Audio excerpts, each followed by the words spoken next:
This program contains graphic violence. Viewer discretion is advised. Let's play a game. It's the most famous line from the horror film franchise Saw.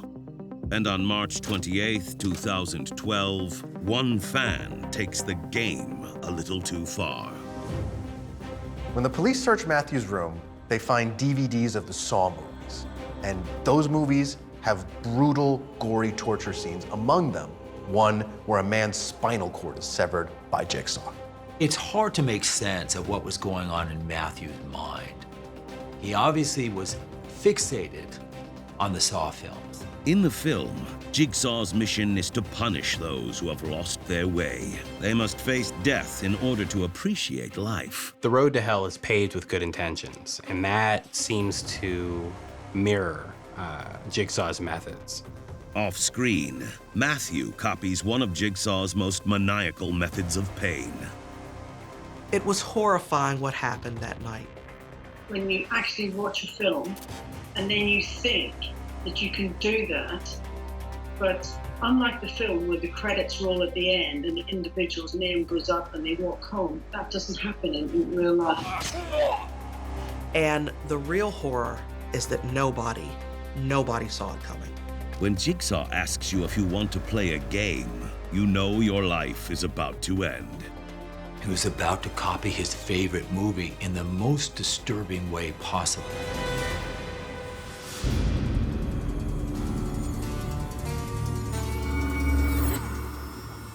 "25-year-old Matthew Tinling wants to play a game."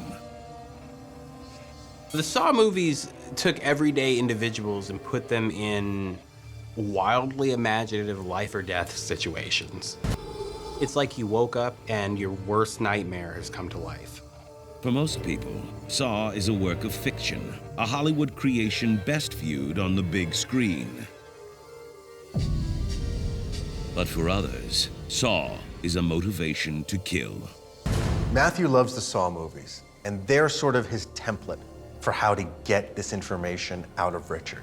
And he takes one of the most gruesome torture scenes in the entire franchise and plans to use it against his roommate. He thinks that will get him what he wants.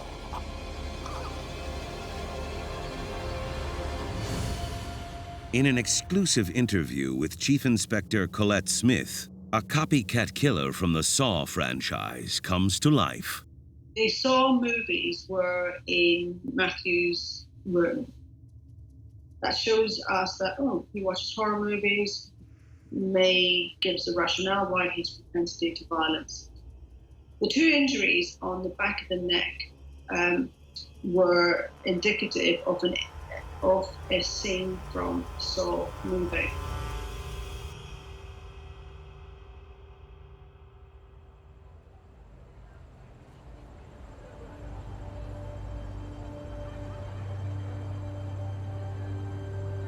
Matthew Tinling once seemingly had the world in the palm of his hands. Matthew came from, actually, a very wealthy background. He grew up in a home in a very, very, very wealthy part of town. But then when he got into high school, something happened. Drugs gained control of him. Eventually, unfortunately, Matthew drops out of school. Matthew had a framework around him with his family that he really should not have gone off the rails like this at all. Matthew hasn't come up with a way to support himself. He doesn't have work. He doesn't really have marketable skills and not much in the way of education to better himself. Because of his drug addiction, Matthew's relationship with his family falls apart. One would believe that the parents tried, like all parents, but the drugs had control over him. He becomes estranged from his family. There was no living with his parents. Once drugs came into play for Matthew, his family began to fear him. On the streets, Matthew's only income is a government-sponsored unemployment check he uses to buy drugs and alcohol. It's interesting because he abused a home. He had a home, he had a family. He abused it and left it. Got this isn't even out of theaters yet. How much?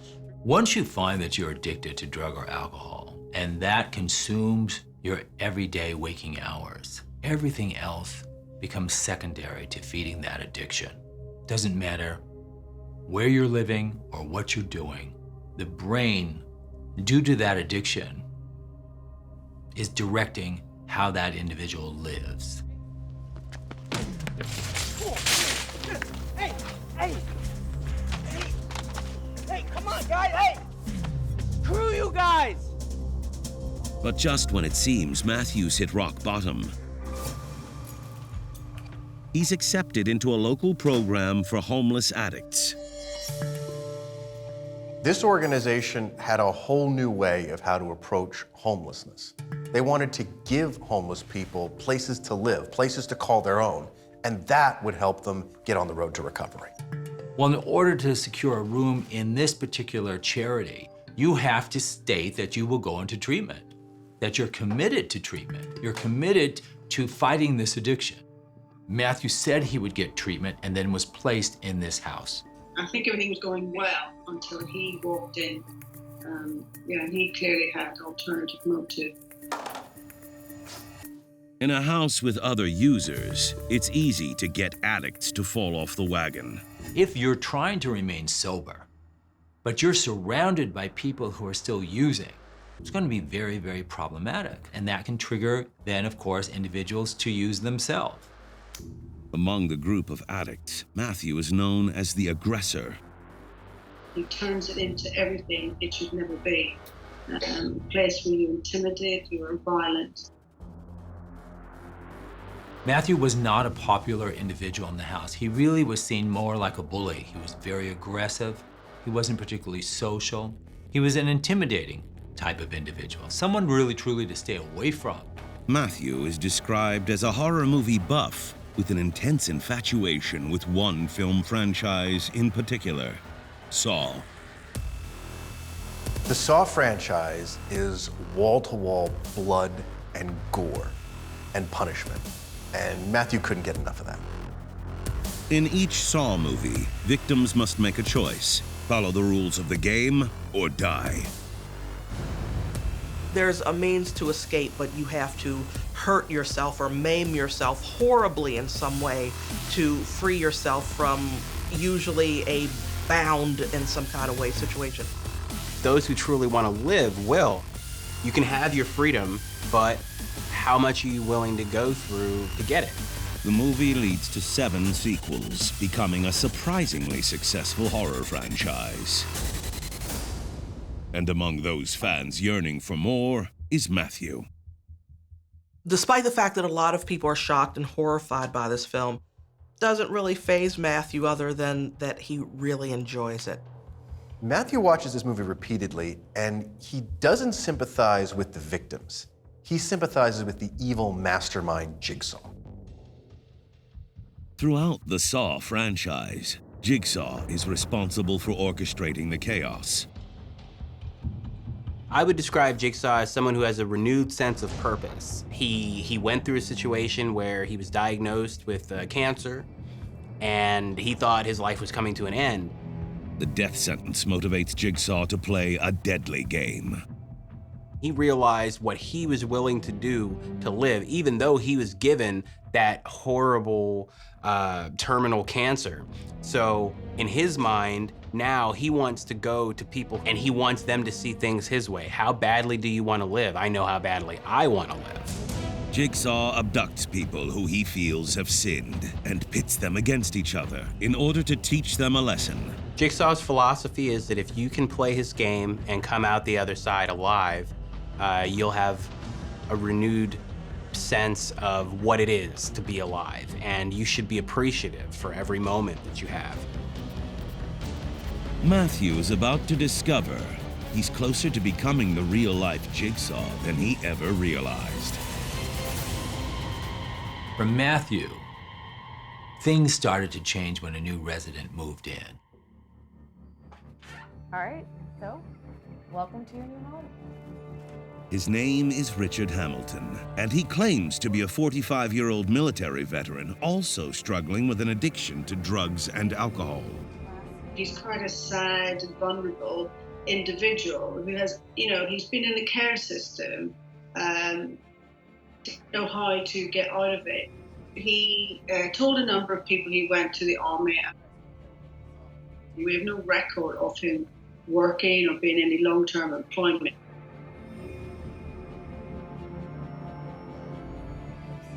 The drugs take a toll on Richard's body, leaving him partially disabled and unable to work. From the drug and alcohol use, his veins were collapsing and his body was just falling apart. And it makes it very difficult for him to function.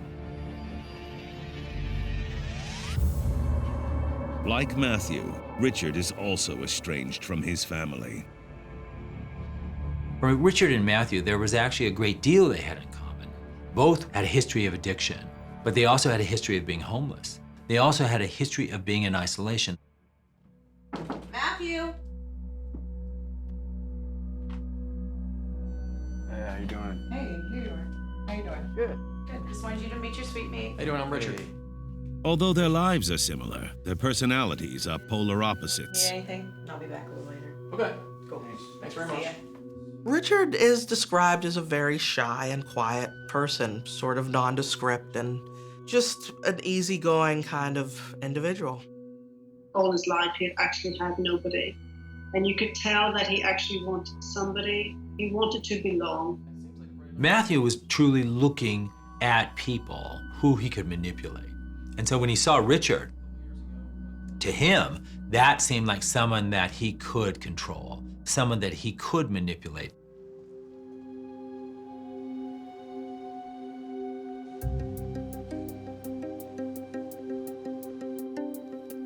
They all were getting unemployment checks, so they had some kind of money. But what was happening was they were using it for drug money. The money goes straight into their individual bank accounts, and what one person has is usually shared with the others. Whenever a person got their unemployment check, they would go out and buy the drugs and alcohol for the entire house. But there's one resident who has more money than all the rest. Every 2 weeks, Richard receives $300 in disability benefits. In addition, each month he gets another $350 for additional benefits payments.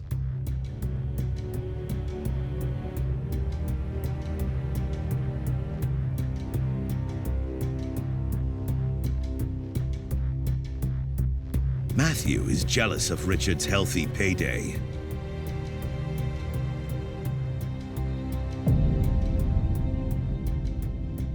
Stereotypically, drug addicts will do anything to gain control of those drugs.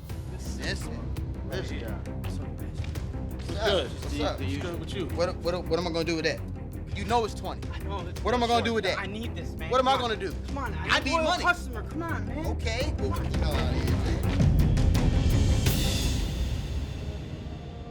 In the movie franchise Saw, Jigsaw asks each of his victims if they are willing to do whatever it takes to survive. For Matthew, drugs equal survival. He needs drugs. He needs Richard's money. Saw 4 contains one of the most disgusting, gruesome scenes in the entire series. It's that scene. It's that moment that Matthew thinks he can use to break Richard.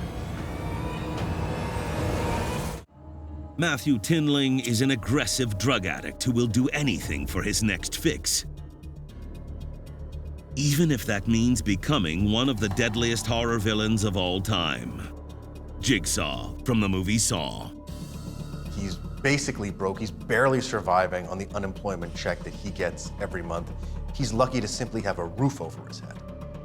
Matthew's enrolled in a program that takes homeless people and will give them a place to live, provided they state that they will go into treatment. It could be a great program, but unfortunately, the residents, along with Matthew, are still using.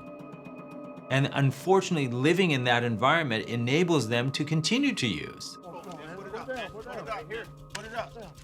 Although sharing drugs and money between the housemates is a common occurrence, one resident, Richard Hamilton, receives a bigger paycheck than the others. Got some money, right? Let's do it. Richard receives disability payments, and they're regular, they're every 2 weeks. He gets additional benefits on top of that each month. So because of that, he's got a regular income on which he can depend.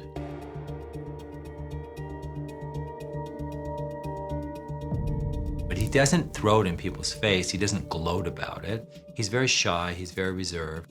But when someone needs something, he does offer to help, which is a very generous quality to his personality. I got you. Richard's extra $300 a month seems like a gold mine to Matthew.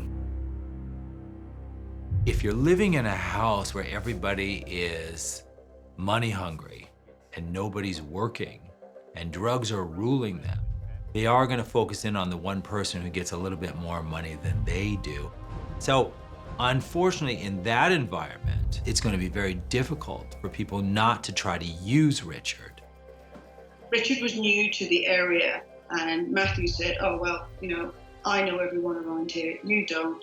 And I think Matthew Tinling was acutely aware of the type of passive, vulnerable individual that Richard was, and he used that to his advantage. Matthew really struggles to even buy enough of the substances he craves to support his habits. Having more money means he could indulge whatever drug or alcohol wish he wants, and that's very appealing to him. It's more appealing than recovery. Soon, Richard's money is all Matthew can think about.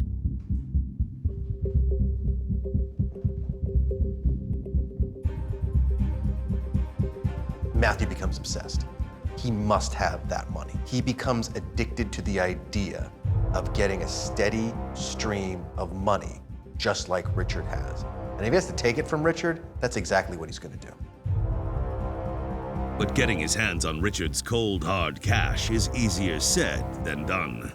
The money goes straight into his personal bank account. Well, he needs two things. He needs Richard's ATM card, and he needs his passcode. The ATM card is easy to get. He can swipe it when Richard's asleep. The passcode, though, that's only inside Richard's mind. Matthew knows he needs a plan. Matthew is tantalizingly close to getting what he wants. The key to what he thinks could be his new life is sitting one room away from him. The problem is, it's in Richard's mind, and he doesn't know how to get in there. So Matthew turns to his favorite movie franchise, Saw, for inspiration. Matthew is a big fan of the Saw franchise. He watches it repeatedly. He wants to have that kind of power that Jigsaw had over people. So it's at that point when you actually watch a film and then you think that you can do that, but unlike the film where the credits roll at the end and the individual's name goes up and they walk home, that doesn't happen in real life. It doesn't happen at all. So that's where it gets blurred, that he actually watches something and thinks he can act it out. In each Saw movie, Jigsaw sets up a series of torturous games designed to teach his victims a lesson. Jigsaw wields power by imprisoning people and forcing them to do terrible things to themselves and to others. That actually appeals to Matthew. Matthew loves the fact that Jigsaw is the one in ultimate control.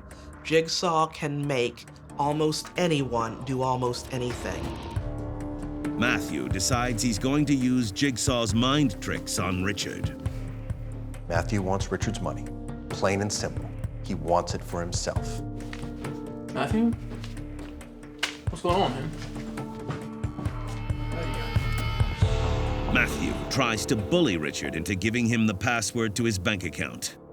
He wants to use aggression and fear tactics to make Richard fear him so that Richard will give up this information. And that's the way Matthew feels like he's going to get what he wants.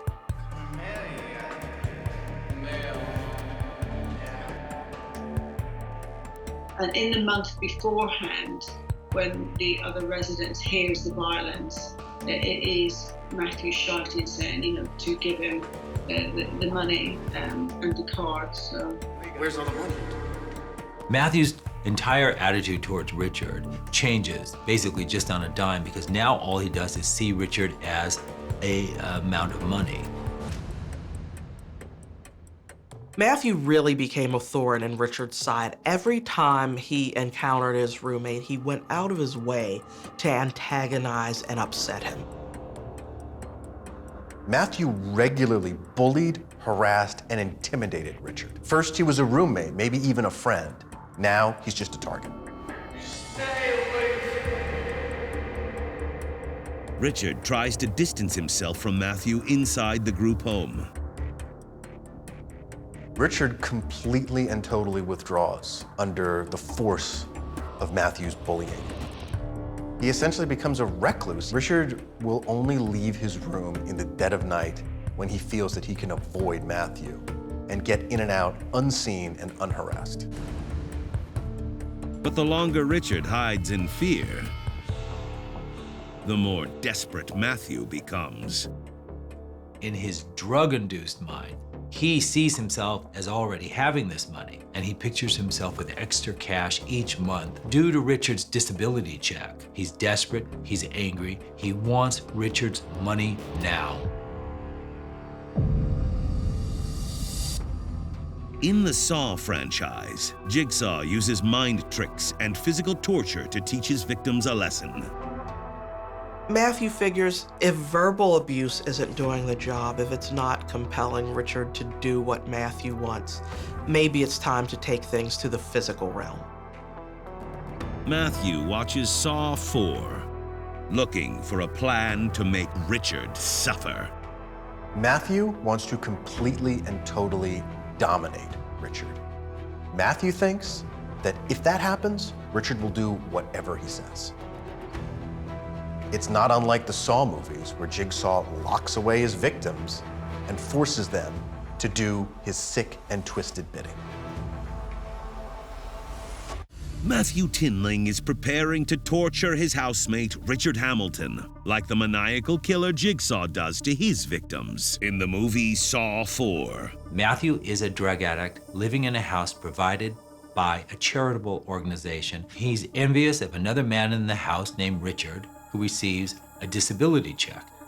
Matthew's willing to do whatever he can to get Richard's money. With money comes the ability to indulge whatever drug or alcohol desire Matthew would want. Initially, Matthew bullies Richard, hoping his aggressive behavior will be enough to get his hands on the money. Where's all the money? Matthew needs Richard's ATM card, but more importantly, he's going to need that PIN number. That will allow him to access Richard's accounts, unlock what's in there, and take what he will. Matthew tries to use fear and intimidation to make Richard give him what he wants. But it backfires. Richard just hides and tries to stay away from Matthew. He's no closer to getting what he wants. Matthew feels that if he can get Richard to fear him, he can get Richard to do whatever he says. Matthew thinks that because that's what he's seen in the Saw movies. In the Saw franchise, a character named Jigsaw tortures his victims with emotional and physical abuse. In the Saw movies, Jigsaw is a serial killer, as dubbed by the media, who has been going around and forcing people to play a game where they choose between life and death. And now, Matthew is creating a torturous game of his own, designed to mimic the worst kind of bloodshed in Saw 4. In Saw 4, one of the first people that we see play the game is a lawyer who wakes up with his mouth sewn shut and a chain wrapped around his neck. The lawyer kills another man to survive, but Jigsaw isn't done with him just yet. Jigsaw forces the lawyer to participate in another game where he has to set up a torture situation for Jigsaw's next victims. And if he doesn't follow Jigsaw's instructions, he'll pay. The lawyer does what Jigsaw tells him to because of the fact that he has a cutter trap attached to him. If the lawyer tries to take off running or tries to get away, his spine will be severed. Matthew is mesmerized. Matthew thinks that if he can simply threaten Richard with the most diabolical, devious kind of punishment he can imagine, that Richard will break and give him whatever he wants. So he thinks that a device like the one used in Saw to shatter somebody's spine is what he needs to have. It's the most brutal form of torture Matthew can imagine. In the Saw movie, the threat of having a man's spinal cord severed caused that man to do whatever Jigsaw wanted. And if it worked for Jigsaw, why can't it work for Matthew?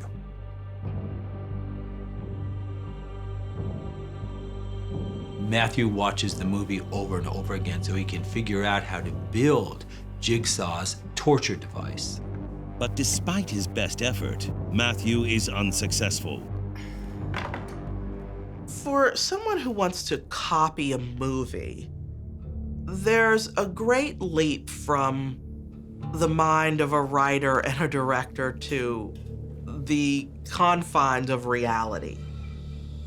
When it comes to surgically attaching a device that hasn't been invented in reality to the spine of a living human being, it wasn't gonna happen.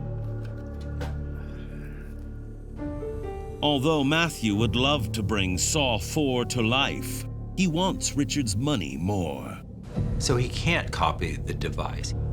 His plan B is he will take a knife and attack Richard and then sever his spine. Matthew surveys what implements are available to him, and he selects the sharpest knife he can find. And then Matthew waits for the perfect moment to become Jigsaw. In Saw 4, Jigsaw stalks his victims before torturing them.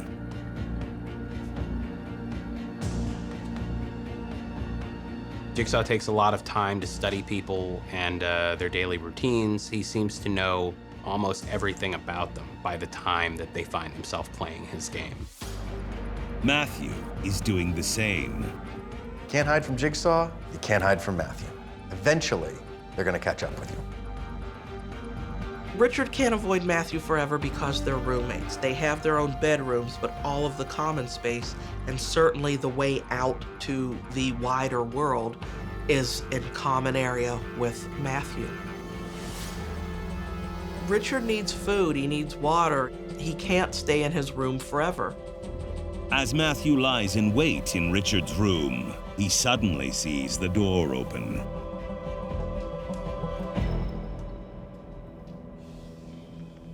Once Matthew sees Richard's door start to open, he knows the time is now. He needs to seize this moment.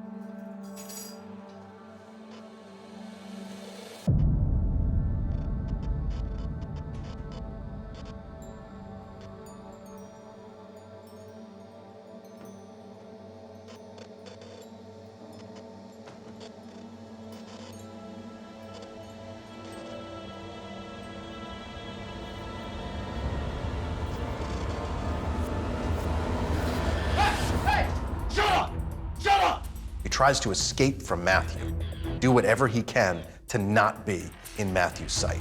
Where's the money? Where's the money? I know you got the money.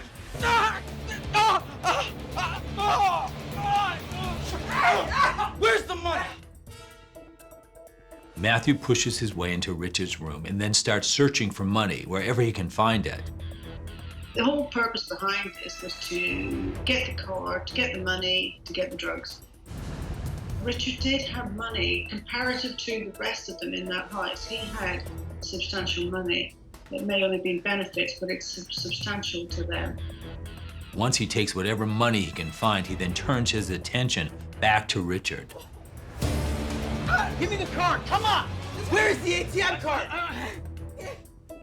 Let's go! The PIN, give me the PIN. He then demands from Richard his bank card and his PIN number. I need the PIN, let's go, give me the PIN! Write it down! Write the PIN! Matthew has escalated his war against Richard from verbal to physical intimidation. Oh, God. Richard stays silent, stays strong, and won't cooperate with Matthew. Write the pin down. Let's go. I need the pin. Let me get the pin. Will Richard survive Matthew's deadly game? Matthew's come into this room for one reason and one reason only, and just like in Saw 4, he's ready to shed blood to get what he wants.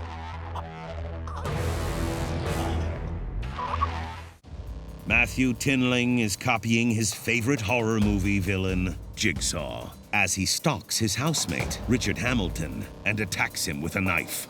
Matthew is a drug addict who loves the Saw movies. He plans to use a torture in order to force his neighbor to give him his disability money. He's desperate for this money because that money will provide him with access to use more drugs. Throughout the Saw franchise, Jigsaw captures his victims and makes them fight for their lives. Some victims are killed. Others who make it out alive are still generally maimed or disfigured in some way. No matter what, when you find yourself in front of that doll, you're playing. And if you don't play, you die. As for Matthew, he's become the real-life Jigsaw as he fights Richard in a game of life or death. Matthew ultimately wants Richard's bank card and PIN code so he can have access to his disability money. Money he needs to feed his raging drug habit. Matthew thinks that it's his time to be in control. He's got all the power in the situation, and he can make Richard do what he says. But even as the fight escalates, Richard refuses to give up any information. Matthew takes the knife he selected, places it at the base of Richard's neck, and threatens to slice his spine. And then Matthew takes a page straight from the Saw 4 script. He thinks it will help him get Richard's ATM codes. Jigsaw uses the threat of pain to make people do what he wants them to. It is rare that people escape Jigsaw's game or successfully complete it. Like a scene out of Saw 4, Matthew brutally attacks Richard's neck. So he assaults him, doing the injuries to the back of the neck, and by doing that, that incapacitates you. I think it paralyzes you, but from the chest down, because it affects the spinal column. So that shows us that he's premeditated and he's collective in what he's doing. He knows what he's doing. But the plan doesn't work. Richard still doesn't give Matthew what he wants. So Matthew's violence escalates.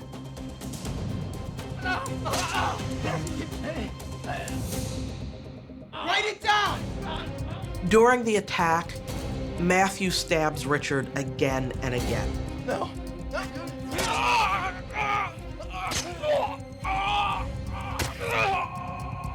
Each strike is more forceful than the last. This was a frenzied attack.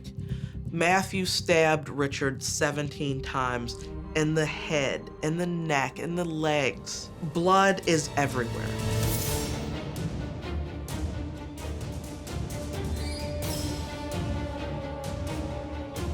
Finally, under excruciating pain, Richard complies. He gives Matthew the ATM PIN code. Even though Richard is slowly dying from his wounds, Matthew decides to finish the job.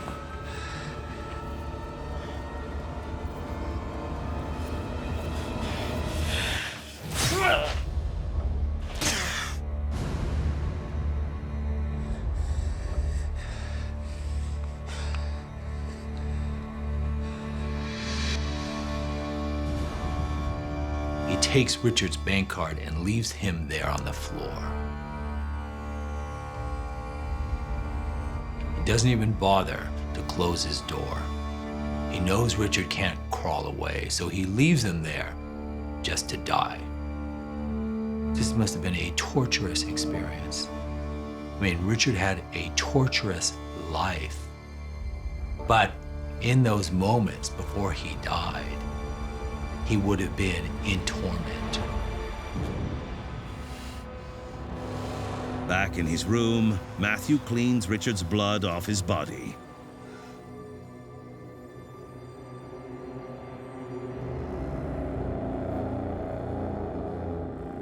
Matthew does everything to clean up the crime scene but get rid of the body.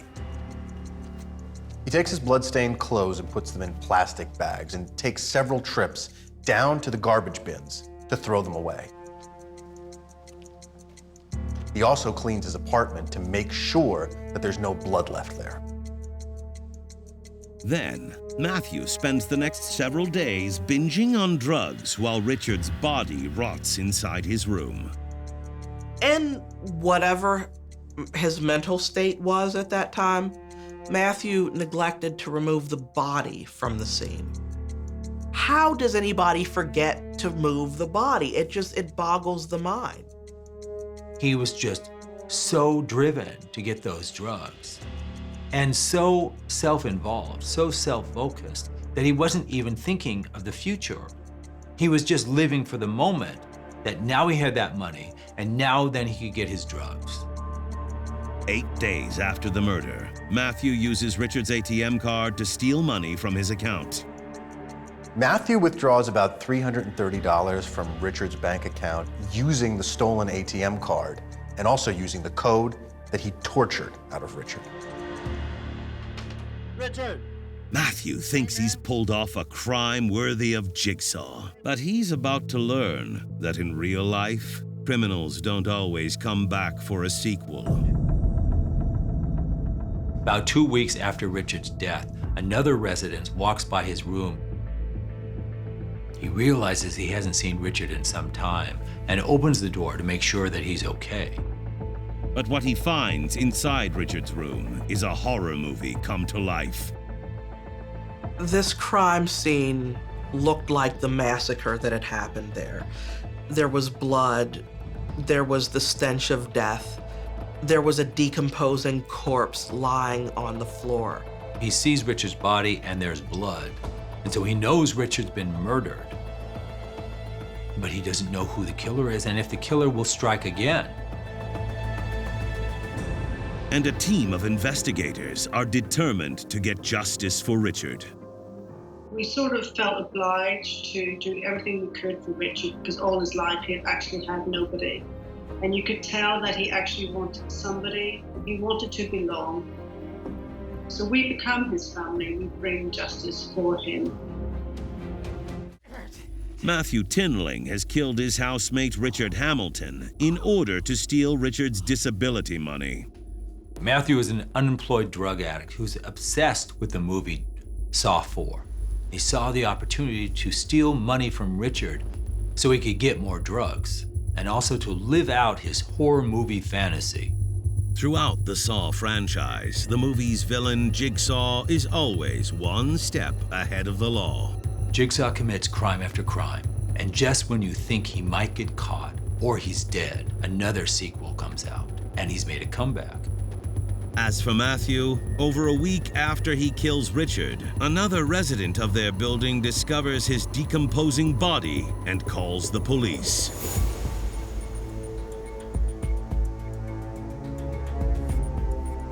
When police get to the scene, it's very clear this is a homicide. They begin to investigate and process the evidence around them, and they want to find out who did this.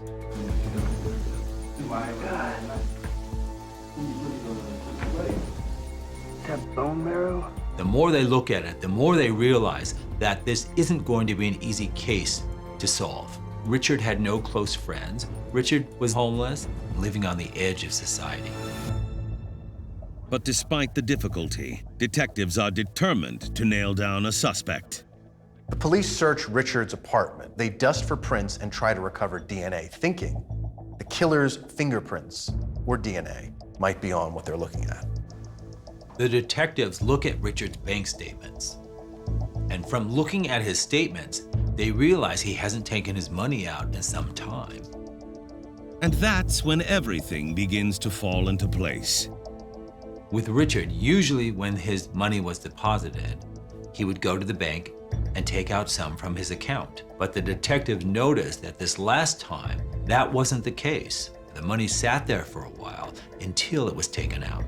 What's more, Richard's cash withdrawal happens days after detectives believe he was murdered. Richard could not have taken out the money because he had already been murdered. But if Richard didn't withdraw the money, detectives need to find out who did. As police investigate, they realize that there's a security camera across the street that picks up Richard's apartment. Police immediately review the footage. They're shocked by what they saw. Police look at the surveillance footage and they find something that's small, but it breaks the case wide open. They see the curtains in Richard's apartment flapping back and forth in the middle of the night. The body was near the window. There was obviously a struggle. This camera has captured the moment of Richard's death. So the forensic strategy there and examined the curtains, and it was then we examined the curtains and did the blood pattern analysis, etc. We could see that there were stab wounds or slash marks on the curtain, which had Matthew Tinling and Richard's DNA. But it's what they watch next that closes this case for good. The security camera also picked up Matthew heading to the garbage bins, throwing out the evidence. The footage shows him going back and forth to the garbage bins multiple times. And Matthew's associate also has interesting information for the police. There's an argument between him and another drug user one night. And this happened on 2 separate occasions. And just to get the other individual to be submissive and to intimidate him with violence, he tells him, says, "I've already killed someone." And he describes how he did it. And you know, he's clearly getting gratification in giving that account. Detectives obtain a sample of Matthew's fingerprints in hopes to find additional evidence. Police were able to match DNA and fingerprints from Matthew with the DNA and fingerprints they found on Richard's wallet. Matthew is arrested and charged with Richard's murder. Yeah, when I met him, I thought, you are just absolutely evil. You are evil. You have no remorse. You are sadistic, and you take great pleasure in. You are the only person that I have ever dealt with who takes pleasure in inflicting pain in my career. Police quickly put together the motivation for Richard's murder. When the police search Matthew's room, they find DVDs of the Saw movies. And those movies have brutal, gory torture scenes, among them one where a man's spinal cord is severed by Jigsaw.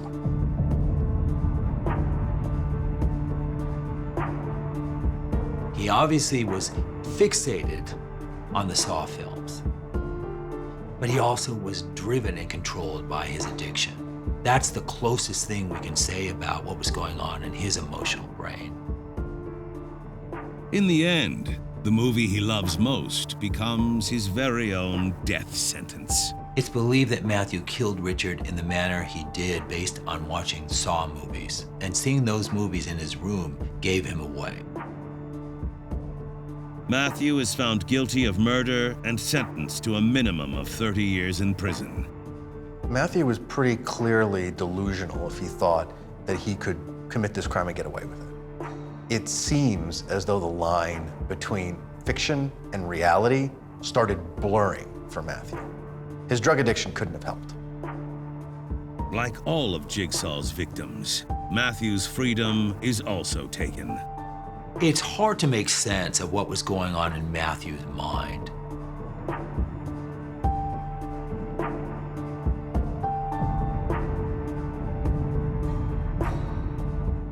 And in the end, we just can be grateful that he's in prison.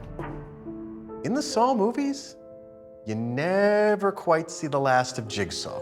He always comes back. Hopefully, Matthew will not be returning for a sequel.